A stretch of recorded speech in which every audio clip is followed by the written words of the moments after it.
Hello दोस्तों, स्वागत है हमारे YouTube चैनल पाठ्यकला में।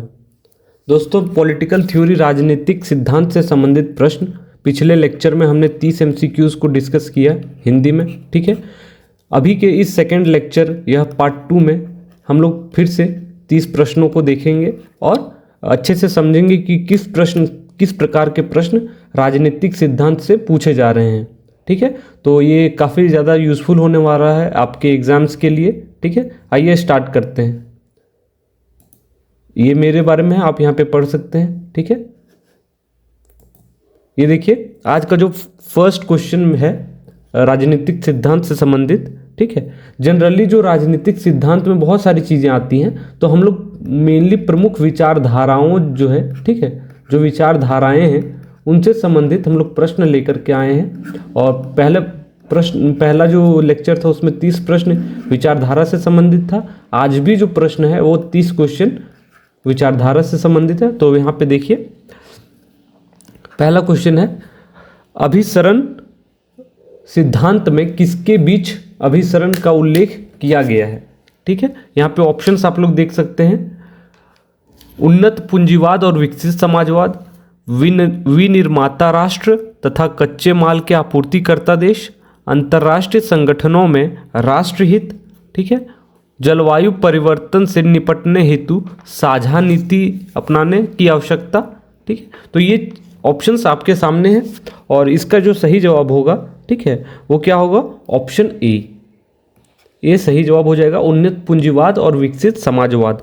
ठीक है, अभिसरण का जो सिद्धांत था वो 1960 के दशक में, ठीक है, कैलिफोर्निया जो विश्वविद्यालय है वहाँ पे दिया गया था।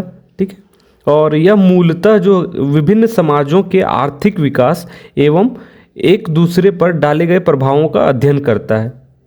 ठीक है, तो इस पॉइंट को याद रखना है। नेक्स्ट क्वेश्चन हम लोग देखते हैं। यहाँ पे देखिए, जर्मनी में हिटलर ने किस प्रकार के शासन की स्थापना की। ठीक है, तो यहाँ पे ऑप्शंस देख लीजिए, लोकतंत्र, कुलीन तंत्र, तानाशाही या राजतंत्र। ठीक है, तो ये सारे ऑप्शंस हैं, तो इसका सही जवाब क्या हो जाएगा, ऑप्शन बी, तानाशाही। सब लोग जानते हैं कि जर्मनी में हिटलर ने क्या किया, तानाशाही शासन व्यवस्था की स्थापना की। ठीक है, और आप लोग जानते होंगे कि फिर जब प्रथम विश्व युद्ध हुआ था उसके बाद जर्मनी के साथ जो संधि हुई उसमें जर्मनी की जो आर्थिक एवं अंतर्राष्ट्रीय प्रतिष्ठा हुआ उसका ह्रास हुआ था। ठीक है, उसके बाद से शक्तिशाली राष्ट्र बनाने के लिए हिटलर के नेतृत्व में नाजीवादी सरकार बनी। ठीक है, नाजीवाद वहाँ पे लेकर के आए हिटलर। ठीक है, तो एक तरीके से वो तानाशाही सरकार थी। अगला प्रश्न देखते हैं। ठीक है, यहाँ पे देखिए, अधिनायक तंत्र निम्न में से किसका विलोम है। ठीक है, तो अधिनायक तंत्र निम्न में से किसका विलोम है। यहाँ पे ऑप्शंस देखिए, ए है लोकतंत्र, बी है आदर्शवाद, साम्यवाद और व्यवहारवाद। तो इस क्वेश्चन का सही जवाब क्या होगा, तो सही जवाब हो जाएगा लोकतंत्र। ठीक है, अधिनायक तंत्र और व्यवस्था के तहत क्या होता है, शासन जो सत्ता होता है वो एक व्यक्ति में निहित होता है। ठीक है, एक व्यक्ति में निहित होता है अधिनायक तंत्र व्यवस्था के तहत। ठीक है, इसकी इच्छा ही, और जो एक इंसान चाहेगा वही इच्छा ही कानून होता है। लेकिन लोकतंत्र में सत्ता एक मंत्रिमंडल में निहित होती है ना, तो इसका मंत्रिमंडल में निहित होती है, इसीलिए इसका जो विलोम हो जाएगा वो क्या हो जाएगा, लोकतंत्र। ठीक है, अगला प्रश्न देखिए, यहाँ पे गूढ़तंत्र के लौह नियम का प्रतिपादन किसने किया। ठीक है, गूढ़तंत्र के लौह नियम का प्रतिपादन किसने किया, यह बहुत इंपॉर्टेंट है, इसको याद रखिए, इस कंसेप्ट को, इस नियम को। ठीक है, तो इसका जो सही जवाब हो जाएगा वो होगा रॉबर्ट मिशेल्स ने। ठीक है, और कहा जाए तो जैसे जो रॉबर्ट मिशेल्स हैं, ठीक है, या इसको माइकल्स भी कहा जाता है, माइकल्स या मिचेल्स। ठीक है, तो रॉबर्ट माइकल्स जो ने संगठनात्मक दृष्टिकोण प्रस्तुत किया है। ठीक है, और उसने अल्पतंत्र का लौह नियम प्रस्तुत किया। ठीक है, अल्पतंत्र का लौह नियम प्रस्तुत किया। उसका कहना है कि जो संगठन की बात करता है वो अल्पतंत्र की बात करता है। ठीक है, तो गुणतंत्र के लौह नियम याद रखिएगा ए। अगला प्रश्न यहाँ पे देखिए, वे अधिकार को व्यक्तिगत नेतृत्व या प्रभाव की एक मिसाल के रूप में देखते हैं। एक गुण जो असामान्य रूप से प्रतिभाशाली व्यक्तियों के पास होता है वे क्या कहलाते हैं? ठीक है, और आपके ऑप्शंस देखिए, यहाँ पे है अराजकतावादी, फांसीवादी, धार्मिक कट्टरपंथी, रूढ़िवादी या साम्यवादी। ठीक है, तो इस प्रकार से आपके ऑप्शन है, और इसका जो सही जवाब हो जाएगा वो क्या होगा? आपका ऑप्शन बी, यहाँ पे फांसीवादी। ठीक है, तो ये है, और फांसीवादी अधिकार को व्यक्तिगत नेतृत्व या प्रभाव की एक मिसाल के रूप में देखते हैं।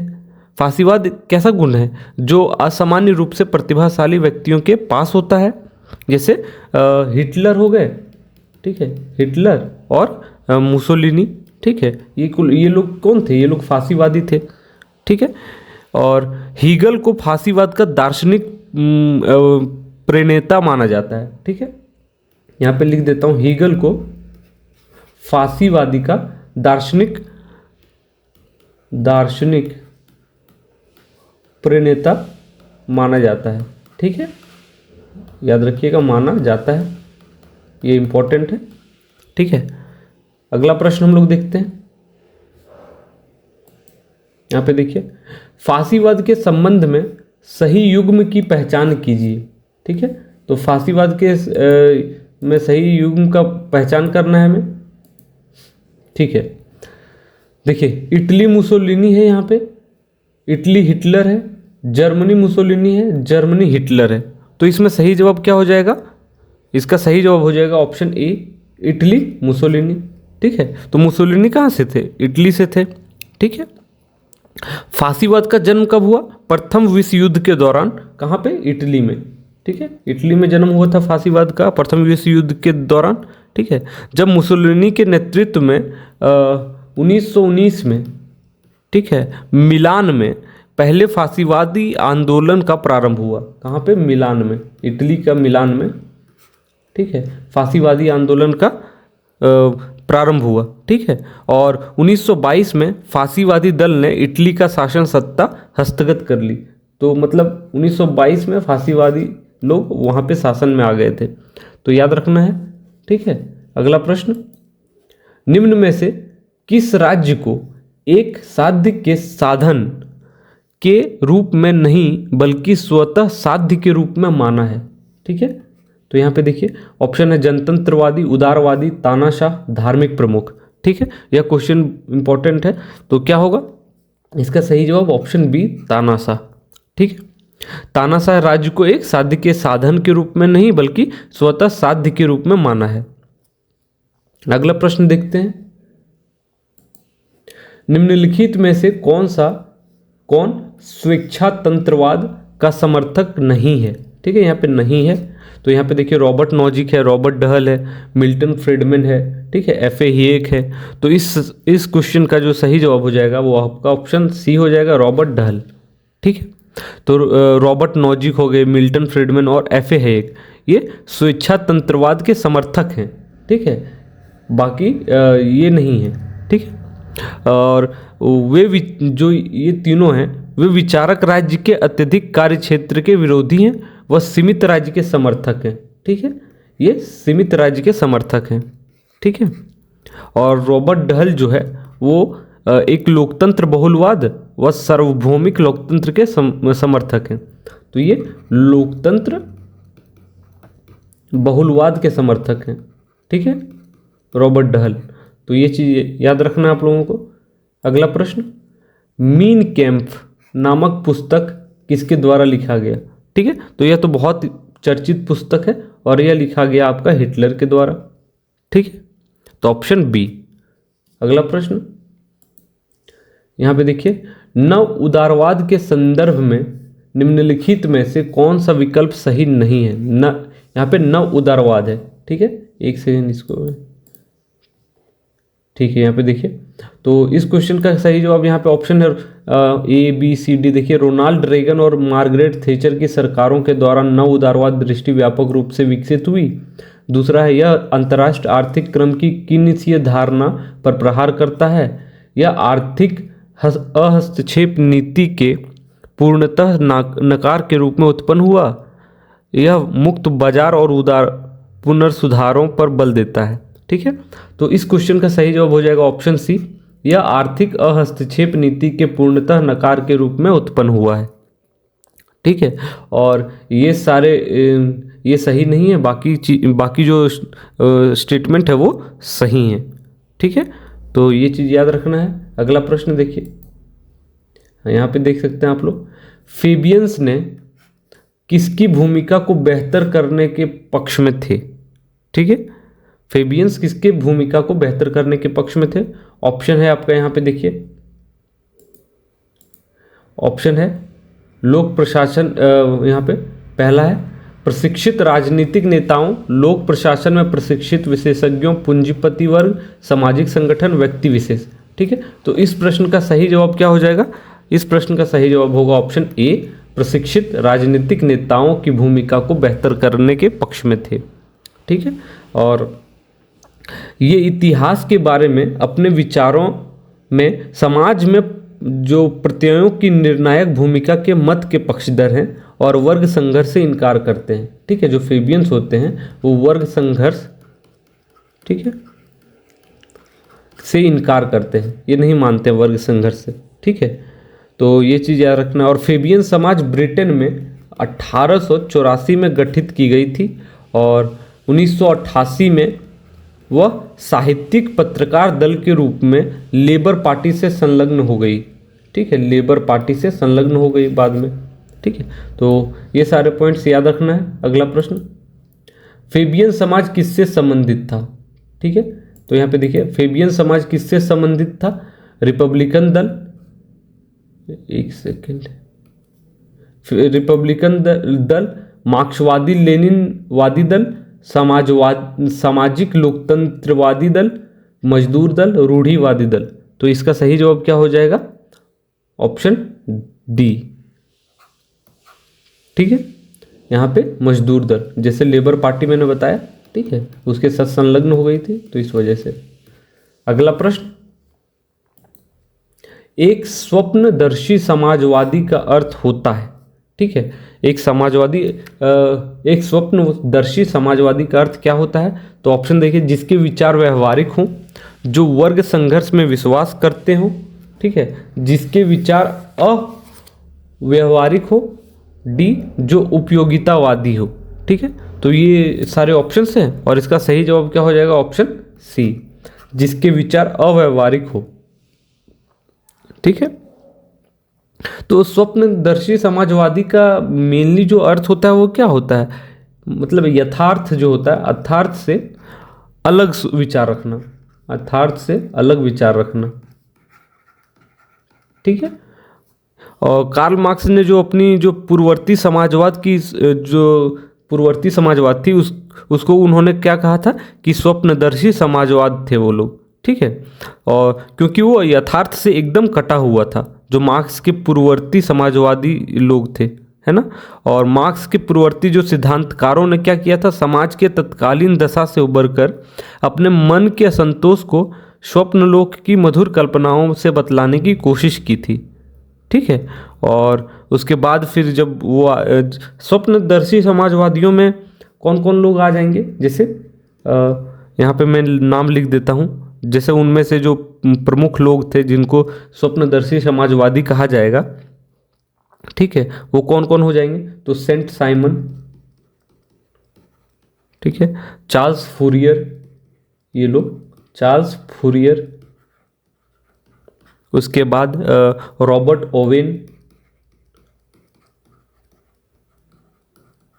ठीक है, तो ये लोग जो हैं वो स्वप्नदर्शी समाजवादी कहलाएंगे। ठीक है, अगला प्रश्न देखते हैं हम लोग। यहाँ पे देखिए, सर्वाधिकारवाद शब्द का प्रयोग सबसे पहले किसने किया था। ठीक है, यहाँ पे ऑप्शन है हिटलर, मुसोलिनी, नीत्शे या लेनिन। ठीक है, तो बताइए इसका सही जवाब क्या हो जाएगा। यहाँ पे सही जवाब होगा ऑप्शन सी, मुसोलिनी। ठीक है, तो सर्वाधिकारवाद शब्द का पहला प्रयोग मुसोलिनी के द्वारा किया गया था। ठीक है, और ये इनके बारे में तो जानते हैं कि ये इटली के तानाशाह के रूप में काम किए थे, इटली के तानाशाह, ठीक है। और सर्वाधिकारवाद क्या होता है? वो वैसा एक राजनीतिक सिद्धांत है जो राज्य की शक्ति को एक ही जगह केंद्रित करने में विश्वास करता है। यह विचारधारा जो है वो जनता के दैनिक जीवन के समस्त पक्षों पर पूर्ण नियंत्रण, ठीक है, जितना भी पक्ष है उन पर पूर्ण नियंत्रण स्थापित करने का समर्थन करता है, ठीक है। तो ये सर्वाधिकारवाद है, इसको याद रखना है। अगला प्रश्न, निम्न में से कौन सकारात्मक उदारवाद का, ठीक है, प्रवर्तक है? यहाँ पे ऑप्शन देखिए, सकारात्मक उदारवाद के बारे में पूछा गया है, ठीक। तो ऑप्शन है J S Mill, L T Hobhouse, T H Green, उपरोक्त सभी। तो इसमें इसका सही जवाब क्या हो जाएगा? ऑप्शन डी, उपरोक्त सभी, ठीक है। तो ये सभी लोग क्या हैं? सकारात्मक उदारवाद के प्रवर्तक हैं, ठीक है। सकारात्मक जो उदारवाद है इसको क्या कहा जाता है? तो इसको सामाजिक उदारवाद भी कहा जाता है, ठीक है। तो सामाजिक उदारवाद भी कहा जाता है, ठीक है। इन्होंने राज्य को एक आवश्यक अच्छाई माना है। जो सकारात्मक उदारवाद मानने वाले लोग हैं उन्होंने राज्य को एक आवश्यक अच्छाई माना है, ठीक है, आवश्यक अच्छाई। इनके अनुसार राज्य जो होते हैं वो व्यक्ति के नैतिक जीवन में आने वाली बाधाओं को दूर करता है, ठीक है। इसीलिए याद रखना है सकारात्मक उदारवाद किससे संबंधित है? तो ये सारे लोगों से, ठीक है। अगला प्रश्न, समाजवाद शब्दावली का प्रथम प्रयोग हुआ, ठीक है। तो किनके द्वारा समाजवाद शब्दावली का प्रथम प्रयोग किया गया? कार्ल मार्क्स द्वारा, सेंट साइमन द्वारा, ठीक है, प्रिंस क्रोपाटिकिन द्वारा, रॉबर्ट ओवेन द्वारा, ठीक है। तो इसका सही जवाब हो जाएगा ऑप्शन डी, रॉबर्ट ओवेन के द्वारा सर्वप्रथम समाजवाद शब्दावली का प्रथम प्रयोग हुआ, ठीक है। और इसका सबसे पहले उपयोग किया गया 1827 में रॉबर्ट ओवेन ने, ठीक है। और इनकी जो एक पत्रिका थी, रॉबर्ट ओवेन की एक पत्रिका थी जिसका नाम था ओ नाइट कोऑपरेटिव, ओ नाइट कोऑपरेटिव,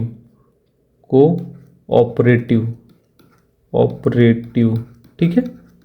तो ये इनके पत्रिका का नाम था, ठीक है।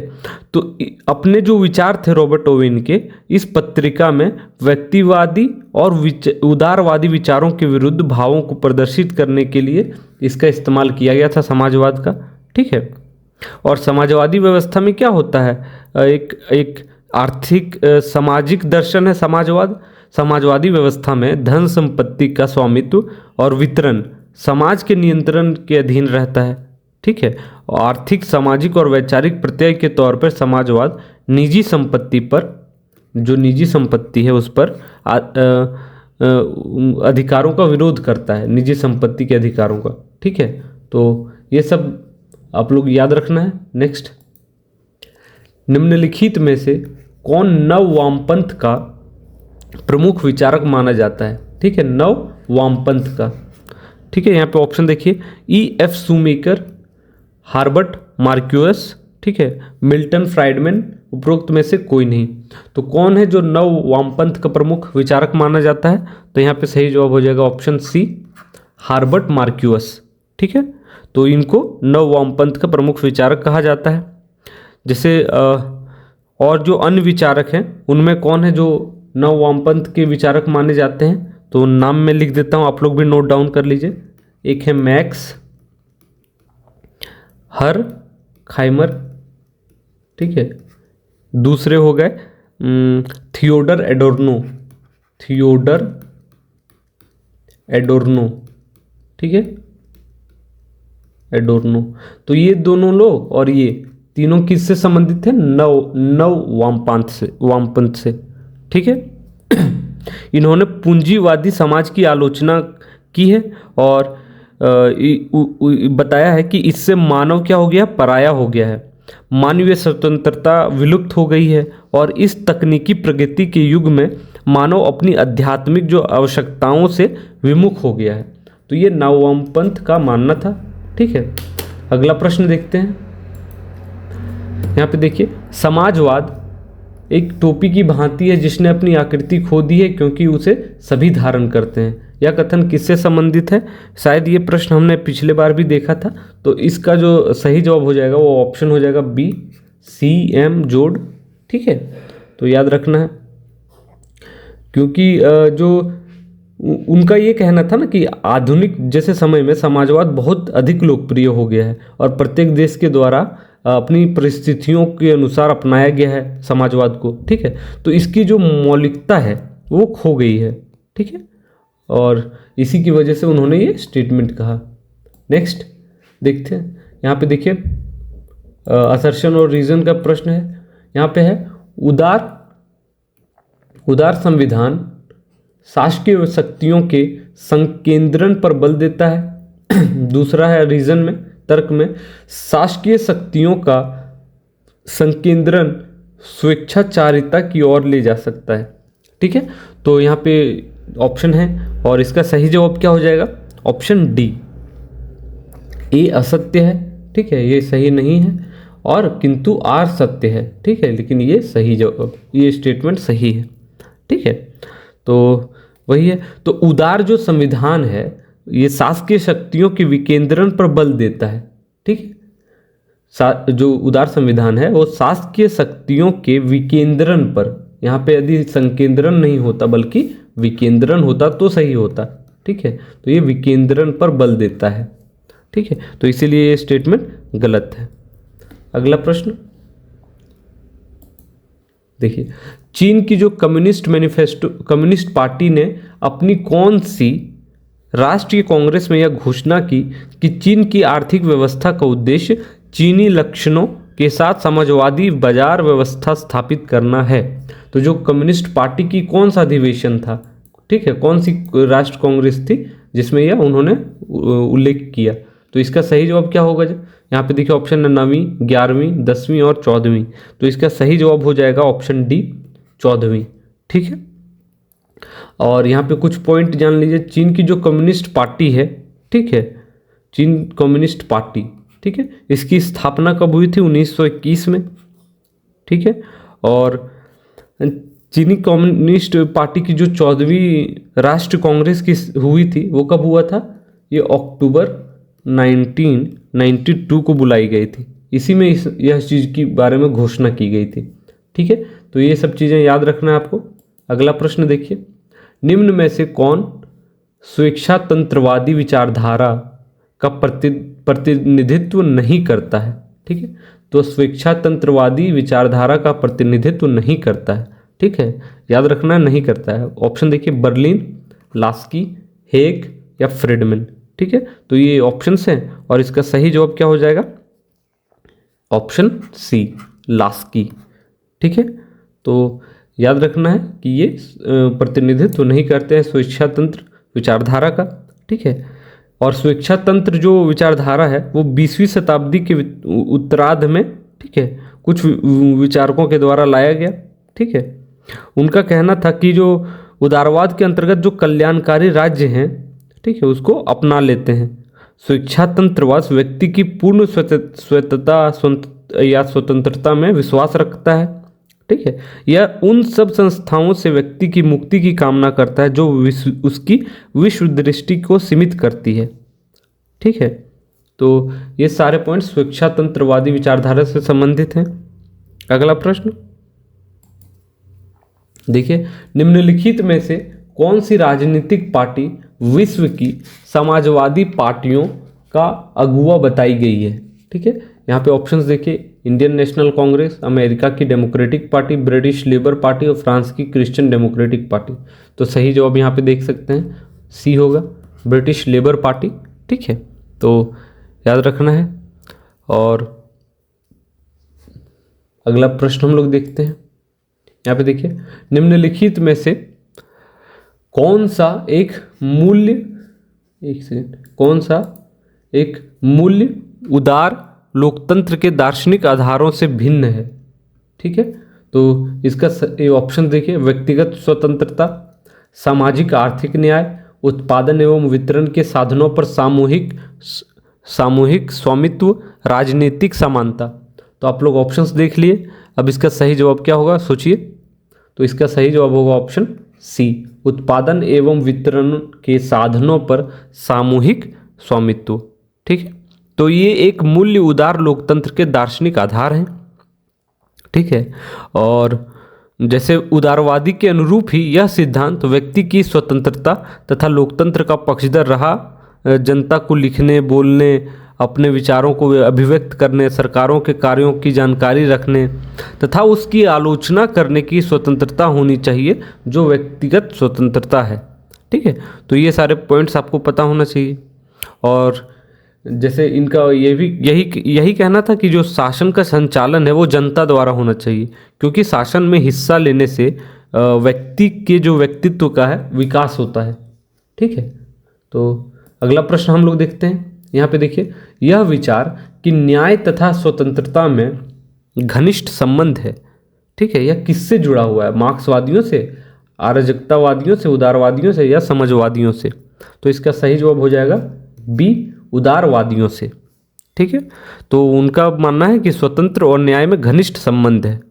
ठीक है, स्वतंत्र और कानून के परस्पर संबंध के विषय में यह कहा जाता है कि जो कानून है वो स्वतंत्रता को सीमित नहीं करती, बल्कि स्वतंत्रता की रक्षा करती है और उसमें वृद्धि करती है।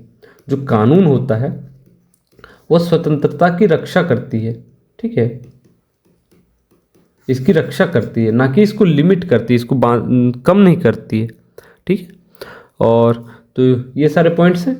हम लोग अगला प्रश्न देखते हैं। यहाँ पे देखिए, समाजवादी राज्य को मानते हैं। तो क्या मानते हैं समाजवादी राज्य को? एक आवश्यक बुराई, एक दैवीय संस्था, एक शोषण का उपकरण, एक सकारात्मक अच्छाई। तो क्या मानते हैं समाजवादी? तो समाजवादी मानते हैं एक सकारात्मक अच्छाई राज्य को। ठीक है, तो राज्य को एक सकारात्मक अच्छाई के रूप में मानते हैं। ठीक है, तो आप लोग इस पॉइंट को ध्यान में रखिएगा। अगला प्रश्न देखते हैं। किसने कहा है कि मार्क्सवाद मुक्त समाज का दुश्मन है? ठीक है, तो किनके द्वारा कहा गया मार्क्सवाद मुक्त समाज का दुश्मन है? ऑप्शन है कार्ल पोपर, लास्की, एक्टन या फुकुयामा। ठीक है, तो इसका सही जवाब क्या हो जाएगा? ऑप्शन ए, कार्ल पोपर। ठीक है, और इन्होंने एक बुक भी लिखी थी जिसका नाम था open societies and it's enemies. ठीक है, मैं बुक का नाम यहाँ लिख देता हूँ इंग्लिश में, इट्स एनिमीज। ठीक है, तो इसमें कार्ल पोपर ने हीगल, मार्क्स और प्लेटो, इनको माना था कि ये समाज के दुश्मन है। ठीक है, समाज के दुश्मन के रूप में इनको माना था। ठीक है, तो ये पॉइंट आप लोग याद रखना है, कार्ल पोपर से संबंधित, और इन्हीं के द्वारा कहा गया था मार्क्सवाद मुक्त समाज का दुश्मन है। ठीक है, तो कार्ल पोपर है वो जनरली क्या करता है, मार्क्सवाद को स्वतंत्रता का विरोधी मानता है। ठीक है, इसीलिए उन्होंने यह स्टेटमेंट कहा। अगला प्रश्न, किसने कहा कि कल्याणकारी राज्य एक और साम्यवाद और दूसरी ओर अनियंत्रित व्यक्तिवाद के मध्य एक समझौता है? तो किनके द्वारा यह कहा गया? ऑप्शन है लॉक, कांत, हॉबमैन या रूसो। ठीक है, तो सही जवाब हो जाएगा हॉबमैन। तो हॉबमैन ने यह कहा। ठीक है, और कल्याणकारी राज्य की जो अवधारणा है, ठीक है, उसका उद्भव कहाँ से हुआ? तो उदारवाद से हुआ। ठीक है ना, कल्याणकारी राज्य जो आया वो उदारवाद से ही तो आया, तो यही है। और कल्याणकारी राज्य का जो कहना है कि वो लोगों की हर एक इच्छाओं की पूर्ति करेगा। ठीक है ना, जन्म से लेकर मृत्यु तक, तो वो सारी चीज़ें हैं उनकी जो बेसिक नीड्स हैं उनको पूरा करेंगी। अगला प्रश्न, ठीक है, किसने किसी एक देश में समाजवाद की अवधारणा का प्रतिपादन किया? ठीक है, तो किसी एक देश में, तो ऑप्शन है ट्रॉट्स्की, स्टालिन, एंजल्स या मार्क्स। ठीक है, तो सही जवाब क्या हो जाएगा? स्टालिन, सी। ठीक है, देखिए कार्ल मार्क्स को, ठीक है, कार्ल मार्क्स को समाजवाद का जनक माना जाता है। ठीक है, समाजवाद का जनक माना जाता है, यहाँ लिख दे रहा हूँ, समाजवाद का जनक किसको माना जाता है? कार्ल मार्क्स को। ठीक है, रूस में लेनिन द्वारा, ठीक है, रूस में लेनिन के द्वारा 1917 में प्रथम समाजवादी क्रांति का संचालन किया गया। तो याद रखना है, लेनिन के द्वारा 1917 में प्रथम फर्स्ट समाजवादी क्रांति का संचालन किया गया। ठीक है, तो ये पूछा जा सकता है। ठीक है, और लेनिन के बाद रूस में सत्ता के लिए जब संघर्ष प्रारंभ हो जाता है तो उसमें विजयी होता है स्टालिन। ठीक है, और उसने समाजवाद के सिद्धांतों में बहुत परिवर्तन किया और एक देश में समाजवाद का सिद्धांत दिया। ठीक है, तो स्टालिन ही थे जिन्होंने एक देश में समाजवाद की अवधारणा का प्रतिपादन किया।